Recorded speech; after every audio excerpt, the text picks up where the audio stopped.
Hi, I'm Dana, and on this channel I speak about spiritual warfare. I'm gonna say good morning because I just woke up, and this video is to answer a question which was addressed in comments to me on this channel, namely how you get rid of graveyard magic. This is a topic which I, on purpose, left aside. Not because I didn't research it, just because the findings I arrived to are so different from what the common understanding is about death, that sometimes the things that I find in my research are difficult to convey to people, especially people that are not aware of this information, because it really challenges everything that we know. So sometimes there are things which I believe and I know they're true, but sometimes I just tell God, nobody's gonna believe me on this, because people have been programmed to believe something entirely, completely different, that it's such a huge difference between the truth and what we know that nobody will believe me. Now, since I have been asked, I will answer this, and God actually guided me to allow questions and answer questions.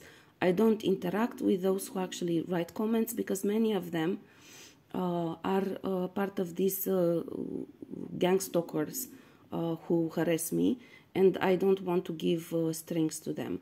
But any question about spirituality, to me, even if it comes from them as a provocation trying to connect with me, it's still a valid question in order to convey information to the ones who actually really need it and deserve to receive that information.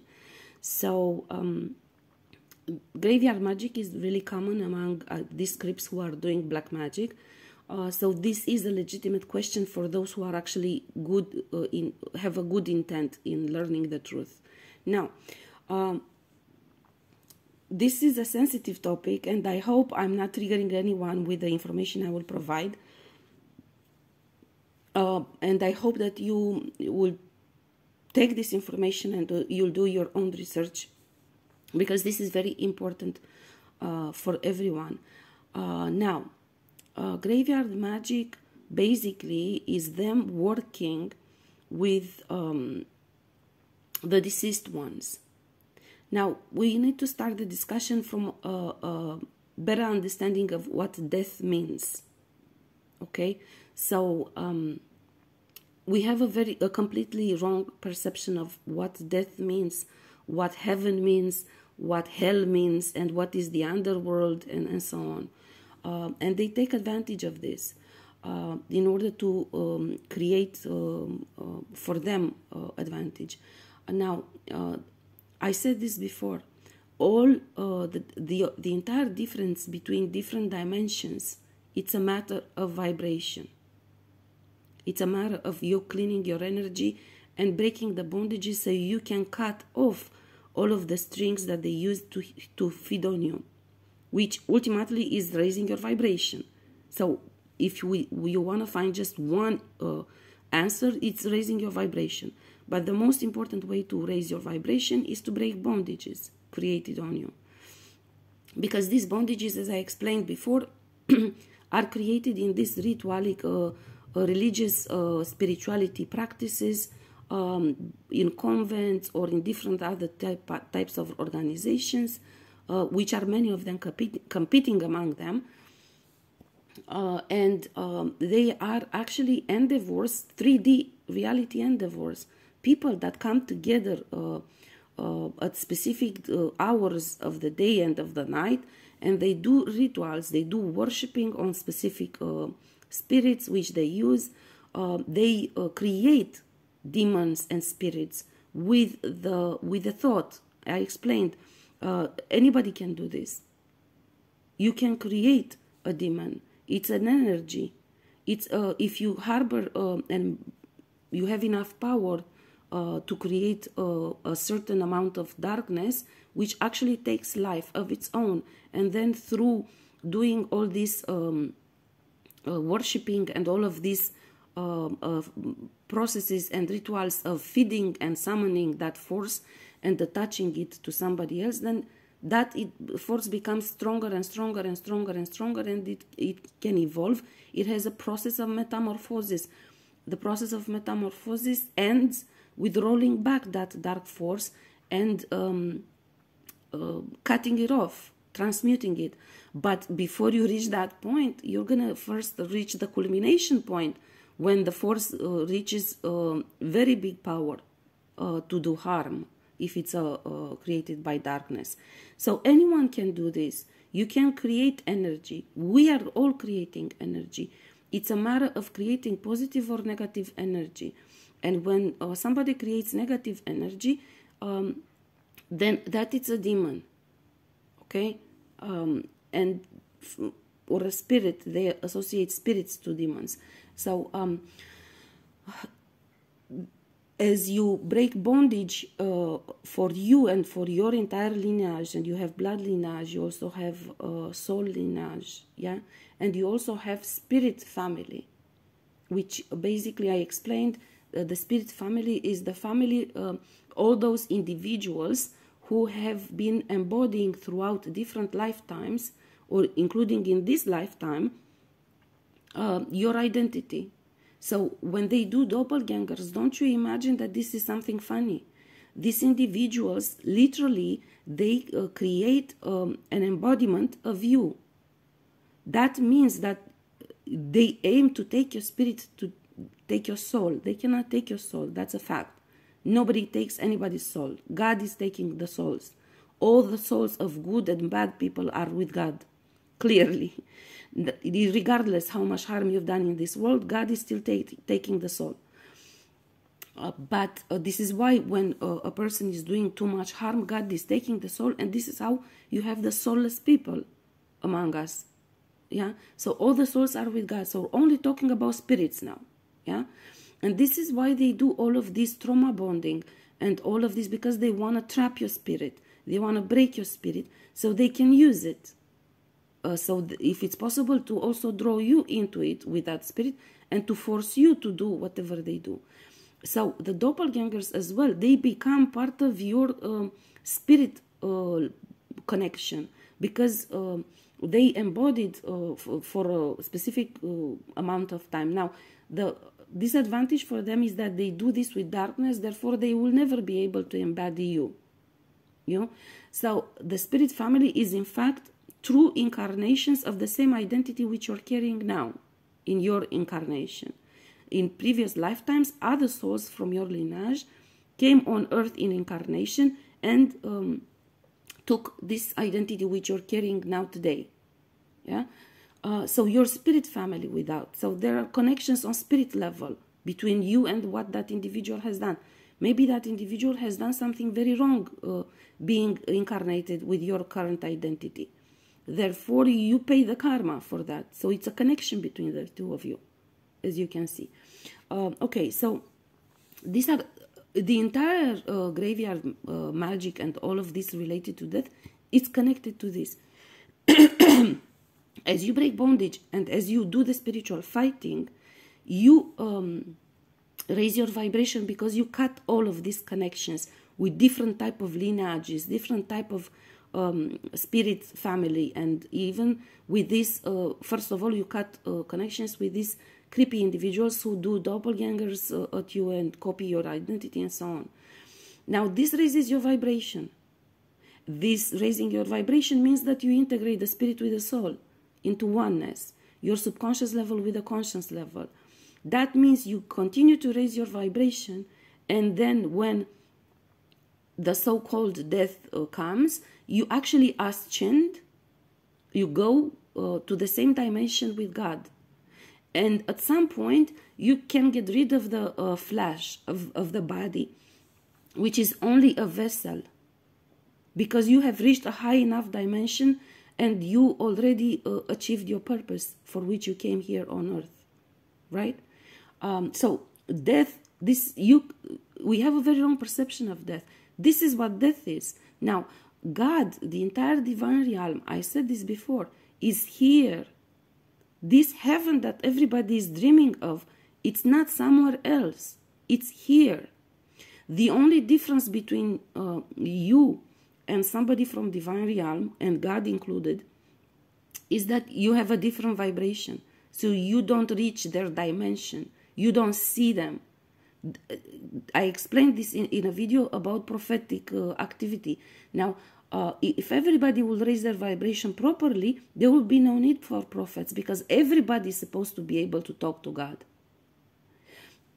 The fact that you use tarot readers, that you use prophets, that you use church or whoever intermediaries between you and God, that is a result of the fact that you didn't raise your vibration properly to speak to God.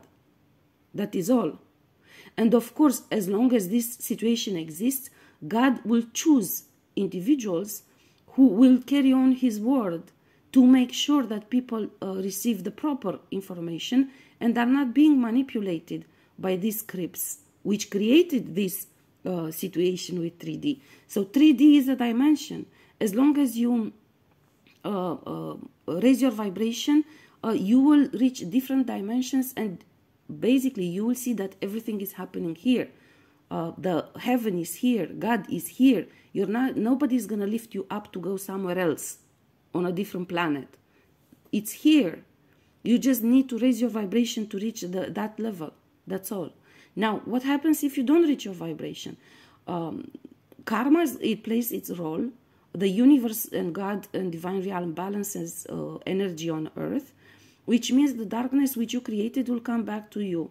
You will get into, if you still refuse to heal and fight and repent, then you will go through entropy, meaning that so much darkness will engulf your body that your body will cease to exist before you achieve the proper elevation, before you reach the proper dimension to be with God and so on. What happens then? Then basically, this is the death which is more commonly known, the people that we have seen dying among us. So it means that basically they trap your spirit in this dimension. But God is taking the soul. You must know, your soul will go to God no matter what. Yeah. So God will take the soul. If you're in this situation, this is very good for karmics to understand. You will still meet God. No matter how much harm you do this and how much you worship Satan and hoping to go somewhere else, you will still meet God. Just remember this. So your soul will go to God. But if you are one of these individuals who refuses to heal and to fight, the spirit will be trapped in this dimension. And they will be using that spirit in graveyard magic, in necromancy, and in all of these practices associated to death. Yeah.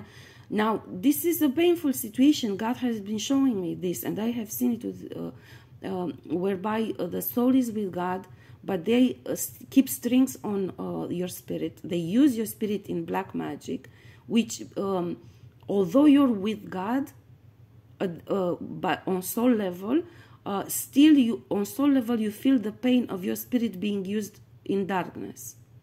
So it's a huge conflict within you, and it's very painful. And this is why you go through a certain preparation, and the aim is to do reincarnation in order to come back and fight and take back your spirit, so you can actually elevate properly and go to God integrated as one. And because you have a lot of work to do from the divine realm as well. But as long as you did not ascend and you didn't integrate the spirit with the soul, you cannot be doing work from the divine realm. And this is the purpose of 3D, to stop the divine realm from doing work on earth. This is their purpose. This is the way how they seek to separate the earth from the divine realm, by doing this on spirit level. Now, I hope I've been clear enough so far to understand the issue with the spirit. Now, the second part of the common knowledge, which is fake, is about what you do with the dead people. Because we're here, we have dead people, right? People die. Now, remember, God has shown to me that many of the people who die are literally executions, meaning that they infuse a disease or an accident into that person's life because he was elevating, because he was doing too much good, because he was on the right path, and they stole things from him or her, and didn't want to allow for him to get justice and to take those back. So anyhow, the entire ceremony, which we all do with our deceased ones, yeah, the burial, the everything, it's the graveyard, going to the graveyard, crying for the dead one. All of these ceremonies are deriving from the Egyptian practice of mummification, whereby you embalsamate. How do you say? I don't know how do you say this word. You know, the thing that they do to the dead body, that they treat it in order to stay the same. That is inspired by the mummification ceremony and practice in Egypt, and that was done in order to preserve the spirit and to use the spirit. But this is not something that God wants, because in 3D this is being used in graveyard magic. They would have no graveyard magic if they wouldn't have this process of mummification, which they use now. We all use now for our dead people. It's practice. It's common practice. It's actually by law enforced. And literally, you go and you bury your dead one. You mourn. Now, all of this because you don't have a proper understanding of what happens with the deceased ones, and because you don't have a good communication with the divine realm. Because if you would connect with your dead ones in the divine realm, and you will understand all this process, and there will be no need for you to mourn them. You understand? Because this is them using your deceased ones against you, and using the bondage they created on the deceased ones to keep those strings and to keep what they stole from that individual, and to continue to steal from you, and so on. This is why in Europe, at least, you have many cities. Most of the graveyards are in the cities, because they use this.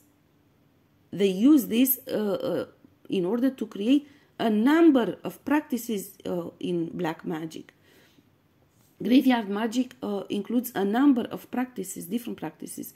One of them, for example, is the necromancy, where they use the dead, the spirit of the dead.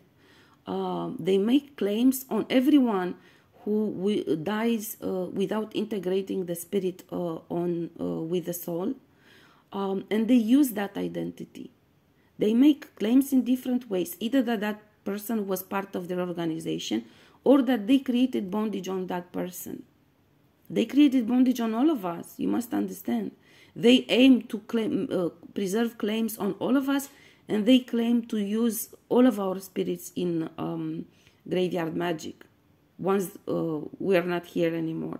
This is one of the main instruments they use. So they will always use graveyard magic. Means somebody from your lineage, one of your lineages, either blood or soul, is being used against you in order to gain access at you. So the short answer is that you need to heal yourself, you need to integrate, you need to raise your vibration, you need to break all the bondages for you and for the deceased one.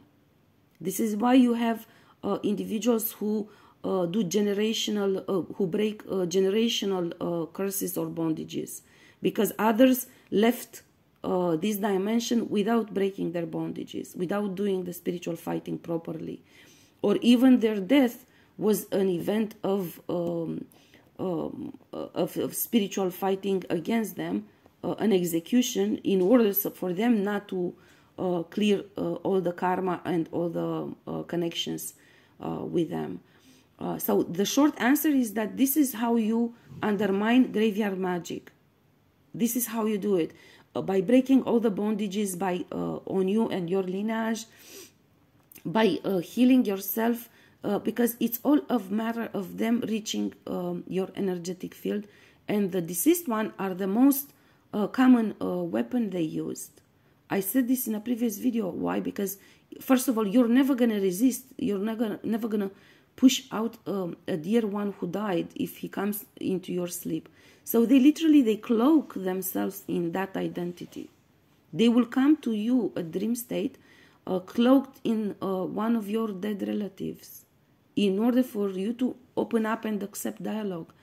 And once you have an emotional string between you and that individual, they can put a hook on you on energetic level, and from that point forward, they can start creating many other strings on you.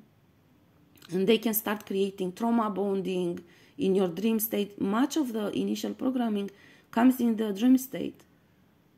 Yeah, this is why you need to heal on subconscious level and your inner child and all the trauma bonding which they've created on you, because through those wounds and the emotional pain or reaction to that wound, this is how they get into your energetic field.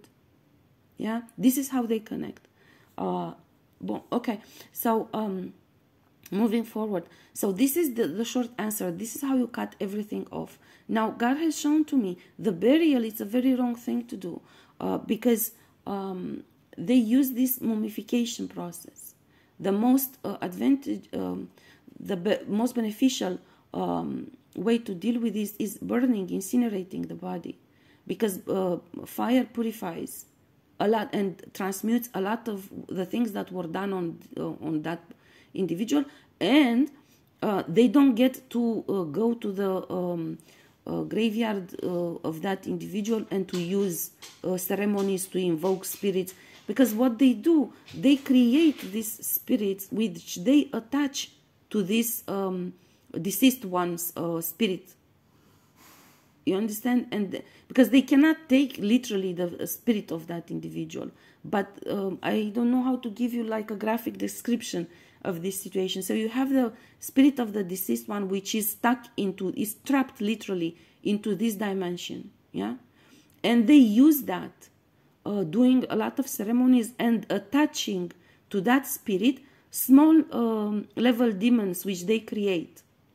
Yeah, and they use that in order to do necromancy. This is the energy that they cloak themselves into. You understand? And this is, of course, very detrimental. This is very detrimental because the rituals they invoke, they use a lot of energy associated to death. And there are specific forces, I explained this, which actually feed from the death. When somebody dies, there is a specific energy which is being released when the soul is lifted by God. And that is the agony of the soul. This is how God calls it, agony of the soul. Basically, when the soul cannot literally stay in that body anymore because it's too much darkness. Now, this can happen when you are going through too much pain, or you are doing too much harm, or when somebody is literally sending too much darkness to you. You know, so that's a specific timing when it's a lot of suffering on soul level, and that's the agony of the soul. The soul is engulfed in too much darkness.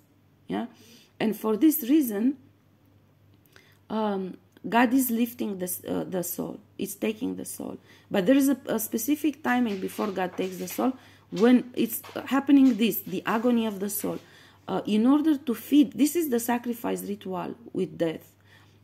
These individuals work with these forces, so from time to time they have to do sacrifice to these forces because they need to feed these forces. So they aim through a lot of darkness attack to create that type of level of darkness on you, in order to generate the agony of the soul. Because that's the type of energy on which that force is feeding, and they need to feed that dark force. And that generates, essentially, you losing your soul.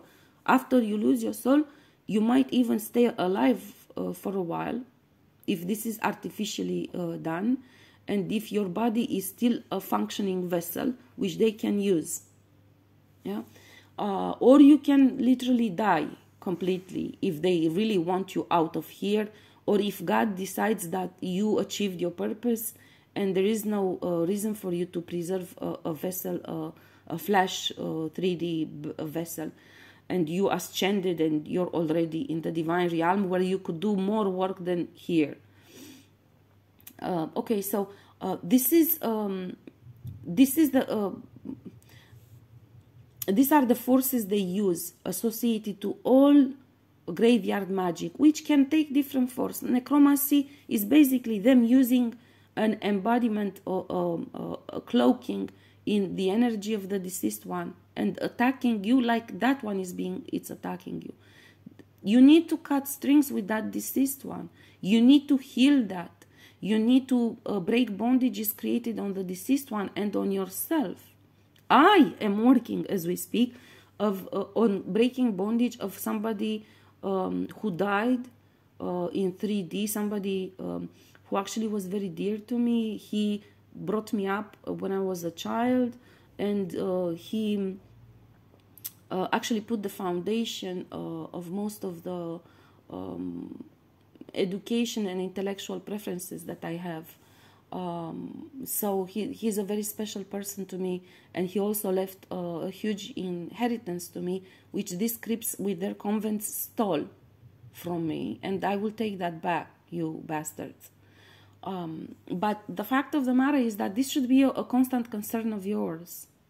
You must understand. Now, when this is about the ceremonies related to burial. Now, we also have in 3D the ceremonies related to giving charity in the name of the deceased one. This is also something that we got wrong, namely that you should do that, of course, but we do it for the wrong reasons. It is commonly known that if you do charity for a deceased one, that one will receive sort of like food or a better condition where he is. But in fact, what is happening, as you do charity for a deceased one, literally, God is giving divine grace to that spirit, helping that spirit to fight and to survive until a soul is being sent to do incarnation and to do a spiritual fighting. So you do help it, but you have to have a totally different type of intent when you do it. You do it so you can help him or her, whoever died, to carry on the fight. You do it for a totally different purpose, not to have him better settled in death, but to have him closer to the divine realm. And let me tell you something, as I keep giving this information, which I know is triggering for people, because it was triggering for me as well. It's completely different from what we know. That I discussed with a priest in 2018 when I had that surprise attack done at me. The first one, because afterwards then there were many other attacks like this, but I already learned how to deal with them. I told you I went to the church because I needed, everything was so shocking to me that I needed somebody to actually talk to me. I was like, I don't know, maybe these are trickster spirits which are leading me astray. I need to make sure that I get proper information. And actually I spoke with the priest then about many other things, but I also asked him, because we were openly talking about convents, and I said, God has shown me that they are using the spirit of the dead people and all the lists, because especially in Orthodoxy, there's the practice where you take to church every Sunday and on special occasions dedicated to dead, you take lists of everybody that has died in your lineage. So they will be mentioned during the liturgy in a prayer to God. So I have done this all my life, because this is the good Christian practice to do for the deceased ones. And God has shown to me, you're taking this list to the church, but the priest from the church is part of the convent who did all these attacks on you, and they are using that list like they consider that like you do a sacrifice on the dead ones. They don't consider that as an opportunity to pray for those individuals to reach God. They use it totally different. So this is a very wrong practice that you do. And they taught you to do this because they need strings at you. So as you go and give the list of your deceased ones, they consider that you give them power over your deceased one spirits. And they start doing graveyard magic with your own dead people. And this was so shocking to me. I asked the priest, God has shown to me that they are using all the list that we are bringing here for dead, there's a word in Romanian, pomenire, mentioning the dead ones in the liturgy. And I said, do you know this? And he knew. He said, yes, of course they do. So actually I spoke with a priest who actually acknowledged this, and he knew this is a practice. And that in all churches there are individuals who work with convents and they provide all this information. The priest clearly knows. Actually, the priest told me that they actually, in their education, they have books which prepare them on all of these matters, but they prepare them in order to be able to do the spiritual fighting. But instead of this, they are just joining the convents and so on. The church and the priests always have are part of the convents, and they have specific roles in the convents and specific ranking.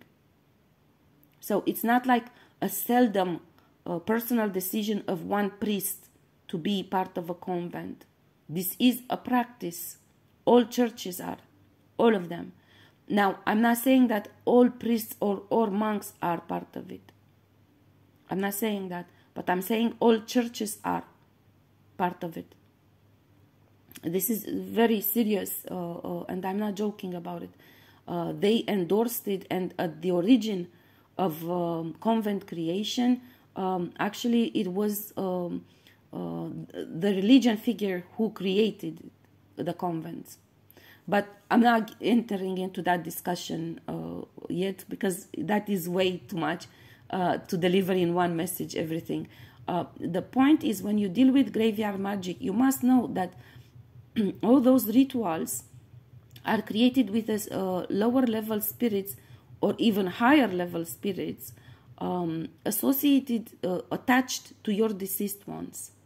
So the best way to actually cut that off is to do your spiritual fighting, to do your lifting your vibration. You need to reposition yourself towards your dead ones.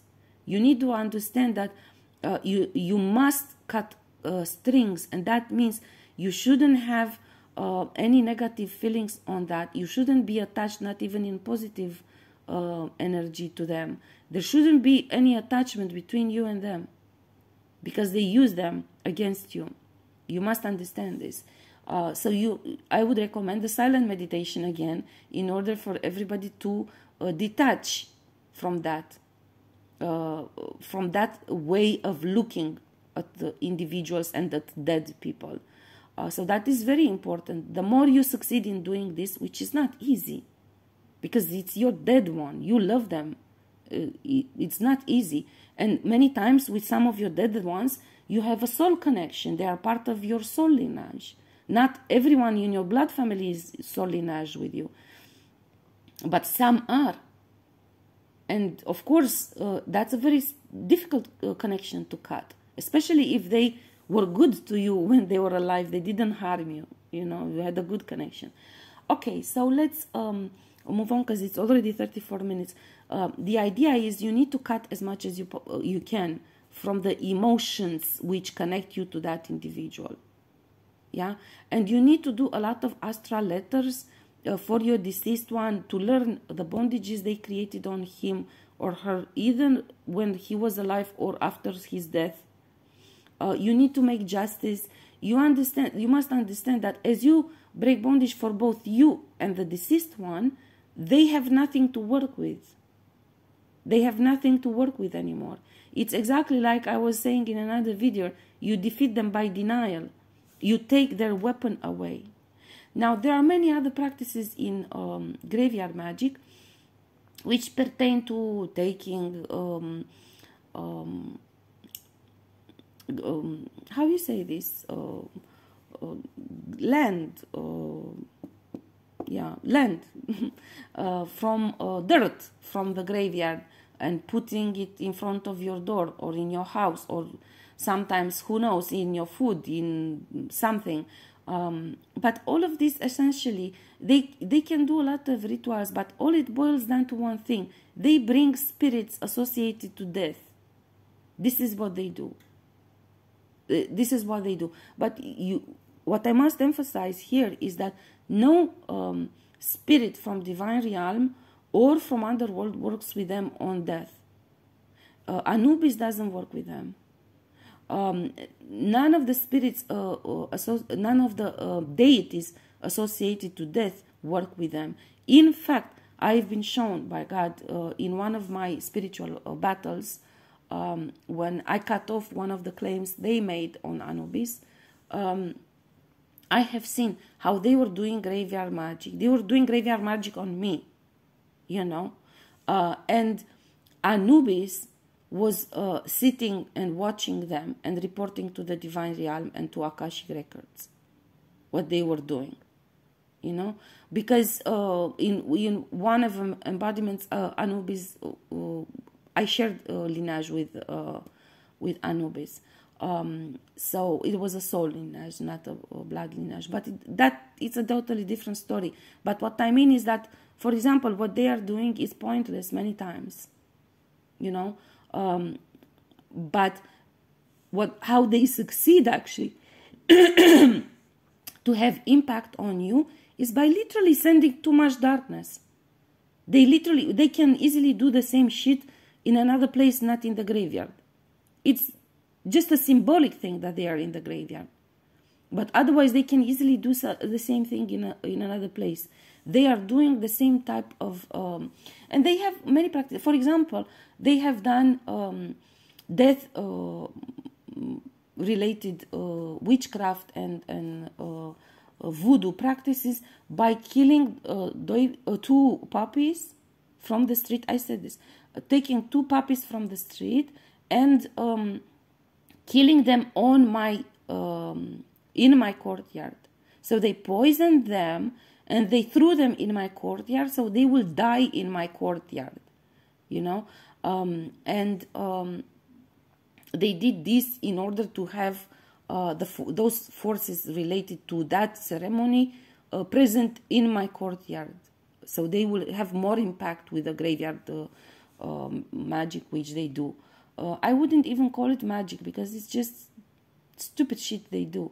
But the fact of the matter is you need to break bondage and to do your spiritual fighting, because and that boils down to, you must learn who is doing this to you, what are they doing, what are their claims and accusations. I already explained this.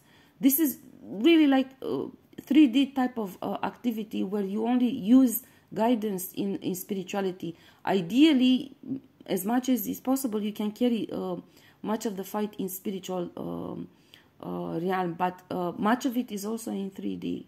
And taking them to prosecution and to justice, it's clearly important, because these individuals, these convents, listen, these individuals in convents, they come to, in these organizations, they come together, they make, they give rights over themselves. So God is showing me that some of them literally want to get out, and they are afraid because they know that the others will hunt them to kill them.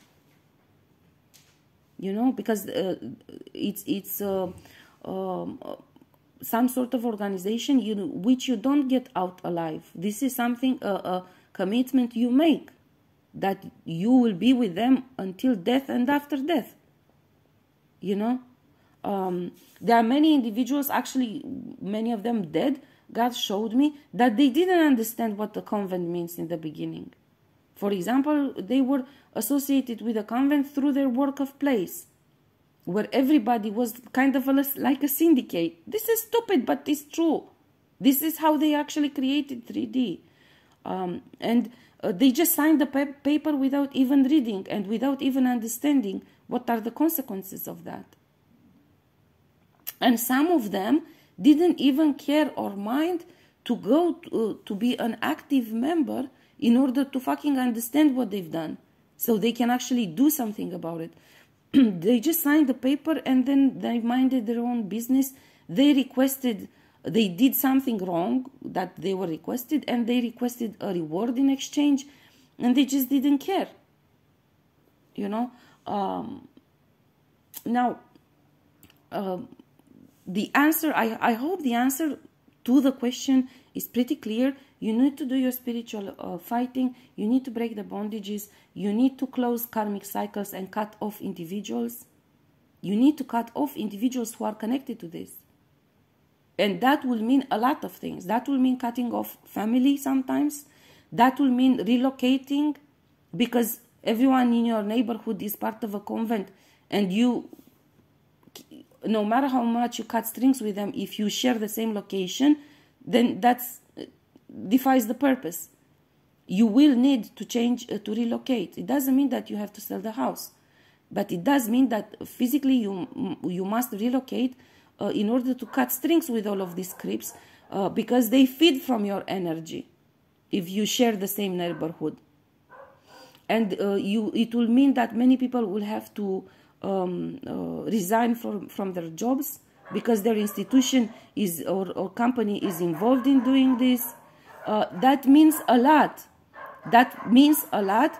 And I guess this is an individual process in which you work with God, because it's a very personal choice to what extent you want to go with cutting all of this. But if you are being affected by this, you must know that you must cut off, break bondage, close karmic cycles, and clean up for yourself and for your lineage. Yeah, I'm gonna stop. You see, my next door neighbor is one of the individuals who threw poisoned dog on my property in order to bring graveyard magic into my courtyard. So she gets annoyed when I make these videos, because she's listening to everything I do. And unfortunately for me, we are sharing a wall. So she's listening to each and every single video I make in the raw form as I speak. So she can interfere with everything I do. You must understand that this is the way to cut this off, is by doing spiritual fighting and breaking free from them. So it's a personal choice again, to what extent and how fast, in what pace you want to do all of this. But in my experience, once you start the spiritual fighting, they will hunt you, and you will have no choice by cutting everyone. You will have no choice, because then if you want to win the war, then essentially it's either you or them. You're gonna have to cut them. And I give you, yeah, God is showing to me that this is very difficult for people. Of course it is. But I'll show you the way I deal with it. Look at the video I made on transmutation. And to me, especially when I have to cut off somebody, I actually didn't have that many close people to me. So I didn't have to work too hard on this. But if there is somebody who, like family, who's dear to me, and I have this situation in my family, I will just simply cut him off, my father, for example, and I did this before. And I will tell you that you actually register results. When I left on my spiritual journey, God guided me to cut my father off, my family, both of them actually. But it was clear for me why my mother, my adoptive mother, because she created all of this. But then it was more difficult for me to cut my father off. But I did it. I cut him off because God has shown to me what he's doing and how that is harming me. And I said, fine, I'll cut you off. And I said then, you know, because they were using him, and they are using him as well now against me. And I said, you know, I have only one purpose in life: to win this war, get back to God, integrated in oneness. Period. Nobody would divert me from my path. Period. So I cut him off, and I said, I trust that God will do his work. The more efficient, the more efficient you are in truly cutting off connection with that individual on emotional level, the more help you give to that person. And I tell you, in the spiritual journey, God has guided me to break bondage for my father. And when I returned home, God guided me to talk to him, and he had a heart condition. He went through heart surgery a few times, and I took him to. God told me to take him to the hospital. I took him to the hospital, and basically the medical investigations showed was completely cured. Although all doctors told him this is not something that you can ever cure. This is something that you can always control with your medication, but you can never cure, because this is you just slow down the evolution of the disease. That's all you can achieve. And God has shown to me this was a healing because of the bondage breaking which you have done in Mexico. You understand how this works. So, now he went twice to medical investigations. He completely doesn't have that disease anymore. And he's an 82 old man. He doesn't do sport. He doesn't do any of this. He didn't do specifically anything in order to heal. He is actually not even eating the proper diet. But just through bondage breaking, that was healed. I'm sharing this with you so you'll understand the power of bondage breaking. So you'll understand what it means. And keep in mind, I am still doing the spiritual warfare. I didn't finish. It was just a specific situation which was a bondage which was created on the father figure in a totally different lifetime. And actually repeated itself in this lifetime, was supposed to repeat itself in this lifetime, and I broke that bondage, and the situation did not repeat, and he, who was suffering the consequences of that bondage in terms of his physical vessel, healed completely, with no medical intervention. I took him to a doctor last year in spring, and he went to the doctor last time before that, 11 years before. So he didn't go to see the doctor 11 years. I need you to understand this. So he didn't do anything to heal. He didn't go to do any medical investigation, just because, actually he told me, he said, I'm too old and I cannot accept to be in hospital again and through surgery again, particularly now that the COVID started. So I don't want to go to medical investigations anymore, because if they say that I need to go to surgery, I don't want to do that anymore. So this was the reason why he refused to go to medical investigation for 11 years. And I forced him to go to medical investigations. And with dismay, we all learned that he completely healed. Okay, I'm going to stop here now. This is the point. This is the power of bondage breaking. So you will understand how powerful this is, and how this can change things in your life. So you need to cut off people that actually keep contact or refuse to fight, even if they refuse to fight, because anyone who refuses to fight is being used by these convents. They say he is with us, he endorses us. And if that individual refuses to be active in astral and to fight, that individual cannot cut off and prove their lies. You understand? Now I'm going to stop, because I need to go see who's bothering my dogs. And I need to understand what's going on here. because this crazy lunatic is capable of anything to do. This neighbor of mine, which I explained already, she threw a puppy in my courtyard, poisoned to die in my courtyard. So I'm always worried about what she can do next.